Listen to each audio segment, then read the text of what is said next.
But I just thought, like, are they trying to underdog this guy? And then I thought, no, that's too subtle. They just why do they hate this guy so much? I can't. I mean, is it just because he's like not controllable? Is it because are they afraid he's like the loud uncle that makes the family look bad at church? I mean, what is the hatred going on? Well, I mean, the establishment doesn't like him because he's the only one that's not essentially guaranteed to play by the rules. He's not receiving large campaign contributions from everyone under the sun. I think the Koch brothers essentially wouldn't let him attend or didn't invite him to this massive fundraising deal that went down not too long ago. Like he's on the outs with all the money Republican people.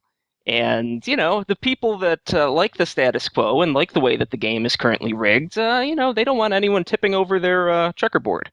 And he's literally the only candidate that seems vaguely interested or able to potentially kick over that checkerboard. Because everyone else is taking money from these people. They do get, though, like, do they understand that they are radically insulting and alienating their audience? But Steph, you see, attacking Donald Trump, mischaracterizing him, painting him in a negative light has worked so well to destroy his popularity over the course of the last month that, I mean...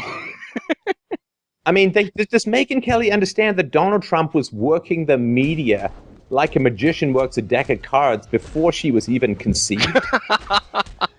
Like, this is like the Karate Kid goes up against, some other guy, and then they just call it an airstrike. And it's like, I don't care if you're standing on a pole doing that weird flippy kick, you're still going up in smoke. I just Donald Trump is the guy, he handles the media with ease, and Megyn Kelly taking him on. I mean, I looked at some comments on conservative websites, and they hated her for that. It amazes me, though. I mean, yes, I get it. Trump's on stage, and he was on The Apprentice for all these years, and this is a reality show. And, he's on stage because of his success and his reality show and his business experience, and that's all kind of tied into the Donald Trump package. But, I mean, it's a reality show.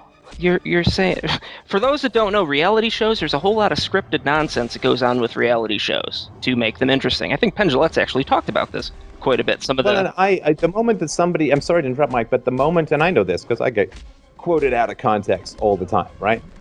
So the moment that somebody has a snippet, then I have big question. Absolutely no interest in anything else that they say. Yeah. Bernie Sanders and Obama and, I don't know, to some degree Hillary Clinton, they're all talking about we're going to rebuild America's crumbling infrastructure, right? Mm-hmm. We're going to spend trillions of dollars with shovel-ready jobs to get people back to work. So that is not what Donald Trump is proposing. He's saying, I'm going to simplify the American business environment. I'm going to let Americans create jobs rather than going around creating jobs myself with borrowed money and so on. Mm-hmm.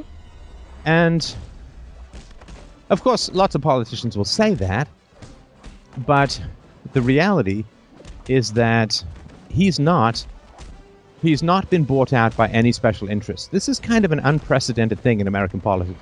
I just thought, I don't know, just ridiculous. And again, have none of these other candidates ever said anything that's questionable in any way, shape, or form? No, but it's only Donald Trump who must be targeted in this way. I really think it's going to backfire. I think that the media is flexing its muscles to try and bring this man down, and they are going to lose out. I think that Fox News is going to lose out. I think they came across horrendously in this so-called debate.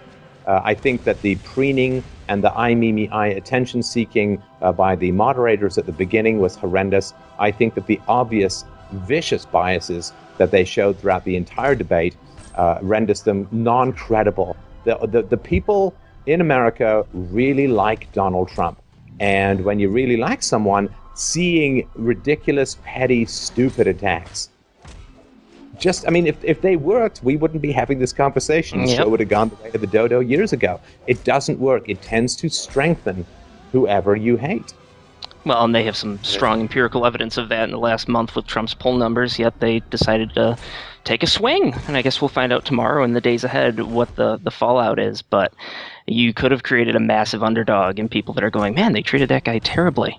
And he might be at 60% tomorrow. I don't know. Or maybe this will have a negative effect. I have no idea. I have no idea, but if I had to bet, I'm not imagining this is going to erode his support. No. Now, let's turn to Jeb Bush. Well, let me Now- just say this real quick, Steph. My Sorry, go original ahead. point was, so he says something on The Apprentice, and, I get it. It's something he said. This is an entertainment show. It's not like he's on the floor of the Senate saying something like that. To me, I take it with a bit more seriousness if it's in that context. He's essentially doing a reality show. In a way, he's doing a movie playing himself. And he made a snarky comment. So it's like, I don't know, did they go through Ronald Reagan's acting movies and say, you shot an Indian? We cannot elect you as president. I mean, to me, it's the equivalent in some ways. And I get it's a little different, but I mean, come on, for Pete's sakes. Anyone that's been in the public eye for that length of time on TV, I mean, if you take the sheer number of man hours that Donald Trump has been on national television over the course of his entire, I don't know, public career, oh my God. I mean, you could find him saying just about anything at this point.